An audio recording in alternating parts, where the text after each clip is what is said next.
Masakit talaga yan hanggang, actually ang tapilok talaga madalas kong binabanggit. 5 araw yan. Pero ang pinakamasakit talaga, ang tapilok ka ngayon, mamayang gabi, tsaka yung kinabukasan. Yun yung pinakamasakit na araw. Kasi magbabago na yung pakiramdam mo, mamamagas, hindi ka makalakad. Pero madali lang yan. Higa ka rin. Pati daw yung kanyang likod. Likod? Oo, sige. Sige, unahin na natin. Ay, unahin muna natin yung tapilok. Hindi naman main concern yan, di ba? Hindi. Eto, sige. Unahin muna natin itong...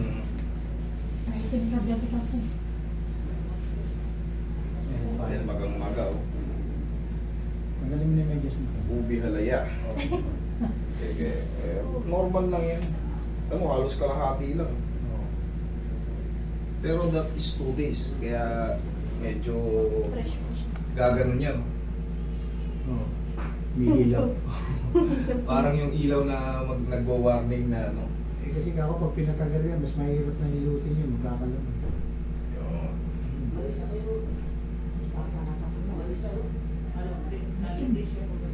Mga tingnan. Tingnan ko eh, syempre para alam ko. Para alam mo yung ano nito, meron akong tutorial dyan sa YouTube. Type nyo lang, paano ayusin ang tapilok. Yan. Pag tirip niyan, kasi pag nandyan ka, hindi mo makikita yung bandang ilalim kung paano hinahawakan. Hindi ko makakat na. Harapan yung pag-apit ng ganyan, maglaban.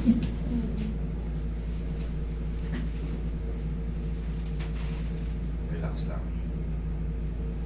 Yun. Sa. Tapos. Thank you. Pakikiliti ka na yan. Eh, mabilis na. Mild lang yung ano mo. Pero dahil medyo, syempre, malaki siya, yung impact na hyperextend yung ano. Bandage ro yung ready kayo. First step by na mismo. Para mabilis, unso, para mabilis tong humupa, elevate. Ha? Ganito ang tamang elevation para alam nyo, ha? Para hindi kayo... Ano yun naman po ginagawa ko? May Yan, ah. memory foam pong pinapatong sa ano mismo. Kasama yung likod ng tuhod. Ah, Yan ang tama. Kasama to. Itong kasi pag yan, nakaganyan, pag gising mo sa umaga, tuhod naman masakit sa'yo. Sa loob, nasa tulog. Oo.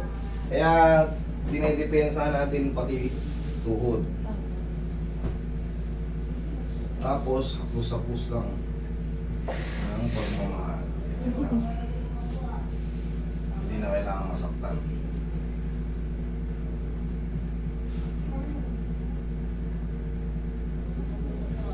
makahinga na yun. Sisigaw na yun. Grabe po nun.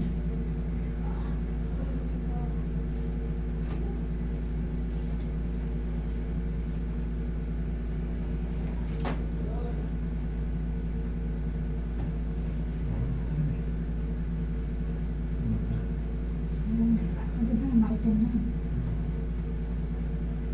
Hindi ko lalagarin yun pag hindi nakuwasahan. Kasi pinagaling. Kapitan natin ng paanong pato para malapat. Ayun. Bihirang-bihirang matabi ang pato kasi malapat. Ang talaga meron na. Pero lapat.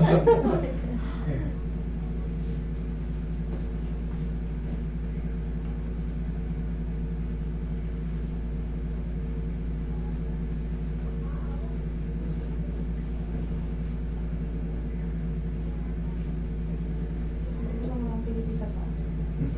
Baka nahirap ako.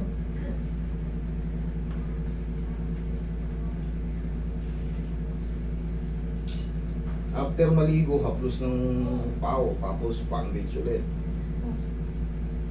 Mas maganda kasi may bandage ulit. Ay may mini-maintain mo muna yung bandage para nakikita ng mga kakasalubong mo na injury ka. Kasi baka matadya ka, hindi sinasadya. O, sige po ka. Pagkain. Yung pagkain natin ngayon.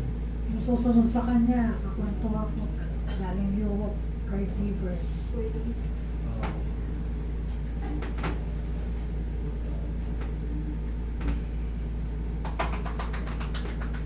O, naligo ka naman na bunso eh. Bukas naligo. Okay? Okay po.